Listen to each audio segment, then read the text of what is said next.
How's it going, people? Sean Talks Wrestling. Let's talk about SmackDown for 4/14/2023.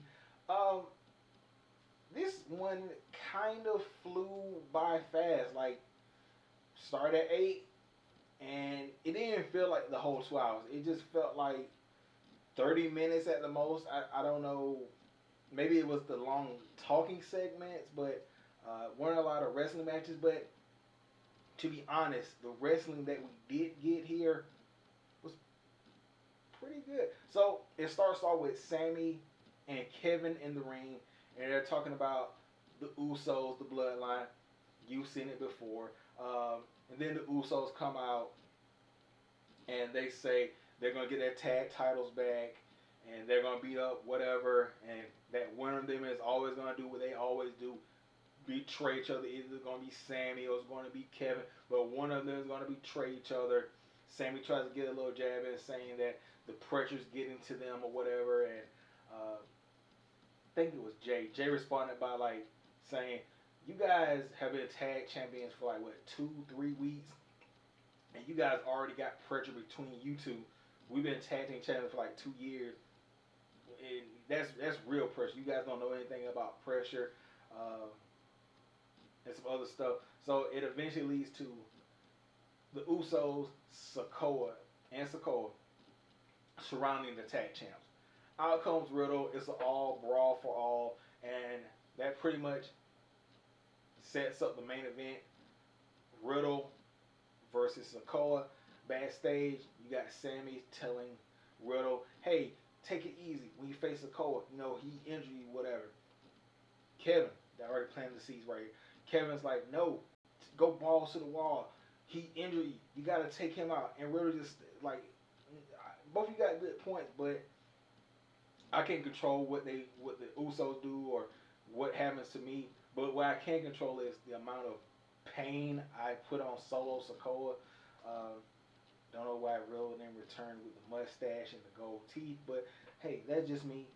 Anyway, let me go ahead and go back to the notes real quick. Let's see.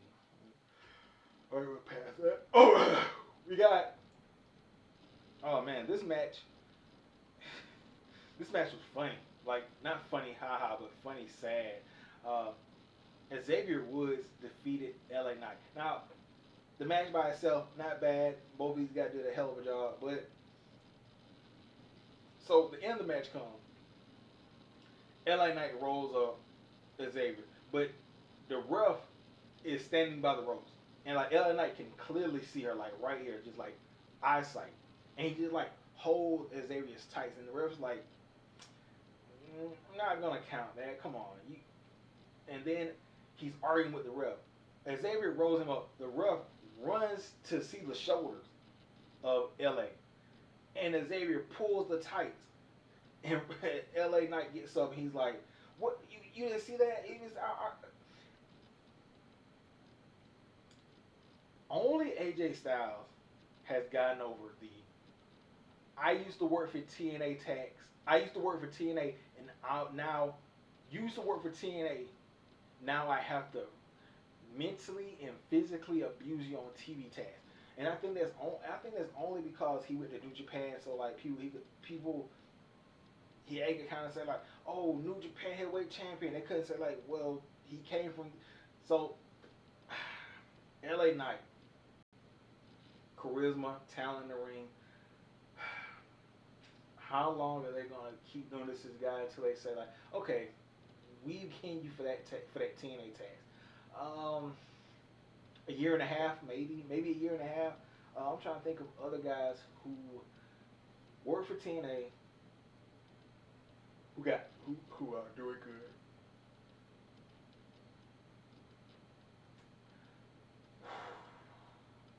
I'm just move on because I might be here all night trying to think of who's a guy that used to work for Impact at a high level or medium level that's doing good to great in WWE. I'm trying to think of somebody. I just can't. I can't think of anybody. Uh, Moving on past that. Let's see. Oh, So yeah, the Judgment Day, they're backstage and they're talking to a reporter.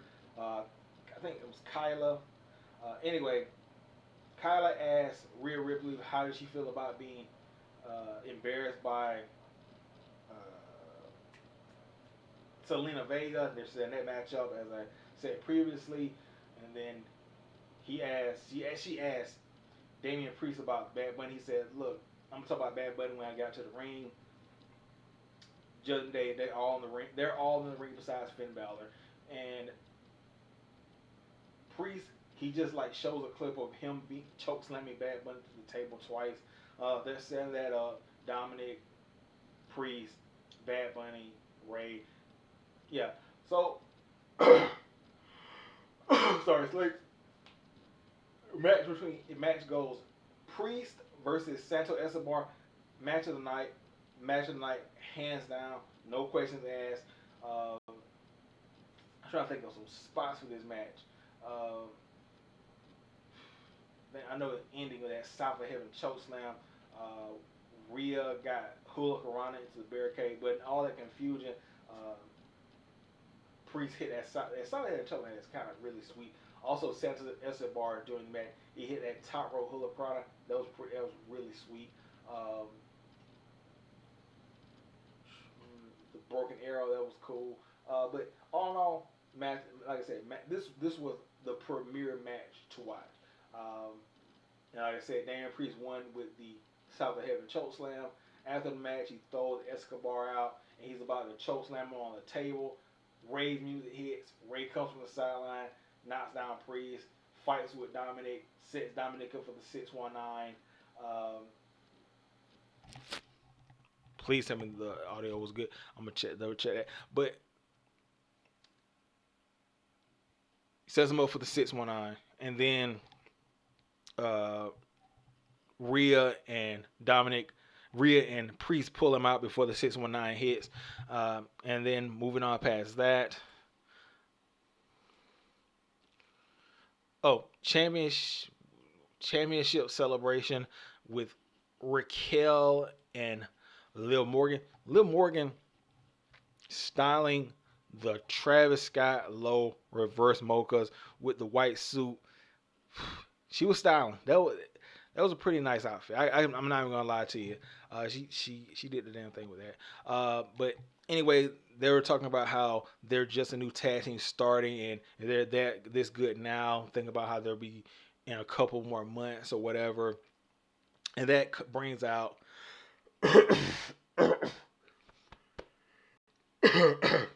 Karens, Sonya Deville, Chelsea Green, and they're complaining. They're talking about how they don't have a title shot. How did Liv and Raquel win when they didn't really they technically didn't beat the real tag champions, but I guess there are going to be bigger fish to fry with Lita and Becky. But anyway, yeah, Lita and Becky, not Lita and Becky, but Trish and Becky. So anyway, Chelsea asked them, "Who do you think we are?" And Liv responds with, "I know exactly who we are. You're going to be our next opponents when we talk to Adam Pearce." So fight ensues. Blase Suarez, they knock out Deville and Chelsea from the ring. So I think they're probably still slow rolling that feud between them and Shayna Baszler and Ronda Rousey. That's probably right around the corner. I would say maybe SummerSlam, but this feud right here, I can see it going places, or it's probably a nice one-off match. Either way, segment was okay. I would say that segment was decently okay. Then you had, ooh, this is a lot to unpack. So since Shinsuke Nakamura returned, and then backstage you had Madcap Moss and Emma. Emma's telling Madcap, "Look, this is a big match, especially for the draft. You need to go out there and impress." He did not. He lasted probably like 2 minutes, and Shinsuke kicked his head in, kneed his head in, Kinshasa his head off, and Emma's outside just looking like, yeah. And then he tried to attack Shinsuke after the match and still got put into an armbar. I don't know where the story's going with Madcap and Emma, but it's like from the looks of it, it's not going to be a good thing for Madcap Moss. Like she's either going to bring in somebody who beat up Madcap Moss. I don't know where I've seen that before, but yeah, it's not looking good for your boy Madcap Moss. For Shinsuke, it's not looking too good for him either because after the match, just randomly, Scarlett, she holds like a card of Shinsuke Nakamura, a tarot card of Shinsuke Nakamura, and then she slams on the table, and then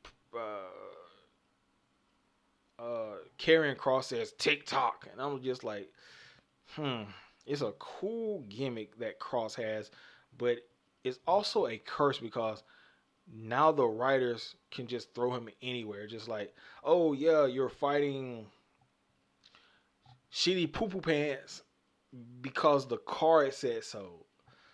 What's the reason? Oh, the card. You're going after this guy. Why? The card. Uh, you hit the guy in the head with a steel chair. Why? The card. Is there any reason? The card. And are they going to have good matches? Kross and Nakamura? Yes. Is it going to build any story that's memorable? I don't know.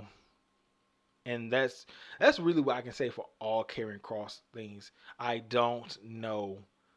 Like, it's a cool gimmick, but then it's also hampered by a lot of things, primarily bad writers. So, main event: Matt Riddle versus Solo Sikoa. What do I want to say about this match? Riddle's back doing Riddle stuff. To quote MVP, idiot savant wrestling at its finest.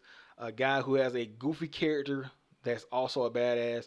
That ripcord knee still looking crisp. The sprites still looking crisp. But even with all that, the Usos, Sammy and Kevin on the outside, the distractions, the fighting on the outside. The match ends with Solo Sikoa catching Matt Riddle in the sky and then hitting a Samoan spike. 1, 2, 3. But Solo is not done. Even after winning on Matt Riddle. And also, there was a segment backstage where Paul Heyman was hyping up Solo. He's like, oh, yeah, Riddle, he disrespected the family. He pretty much ran through all of the famous Samoans in WWE. And Solo just stopped him and said, look, tell the tribe chief I got this. And yeah, he pretty much got this because after he got finished pushing Riddle's throat in, thumbing his throat, pause. He took Riddle out, hit the spinning solo on the table, pushed Riddle over, and then he pushed the table on Riddle. So, first match back, welcome back Riddle. You just got shit on. Heavy shit on. And they're still booking Solo Sikoa like a monster, even with the Cody loss. But yeah, I'm wondering if with all this they're doing, and they're talking about this draft coming up.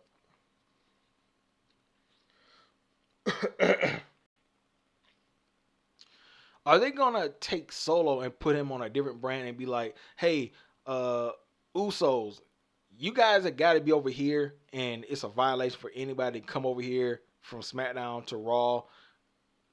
I guess they'll have to implement rules or whatever, and then they'll have to make. I'm just wondering, are they really gonna make this draft feel like a draft where the brands are divided and you don't see too much crossover? Like, hey, the Usos are SmackDown wrestlers, but they're on Raw every week.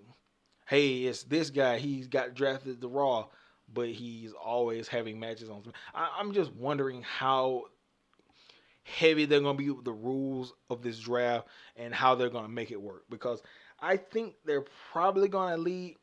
I'm wondering if this is leading to Solo getting drafted away from the bloodline and carving out his own path, like maybe getting the Intercontinental or the U.S. title on his own, away from the bloodline. I'm just wondering where all this Solo discretion is headed to. That's my question, especially with the draft right around the corner. So anyway, I'm gonna get out of here. You guys tell me what you thought about this SmackDown, and I'll catch you guys later. Peace out. Oh yeah, like, subscribe, all that. It's YouTube. It always helps or whatever. So anyway, I'll catch you guys Monday for Raw. I'm maybe Tuesday for NXT, AEW Dynamite Wednesday, and you kind of know the wrestling schedule. So anyway, I'll catch you guys later. Peace out.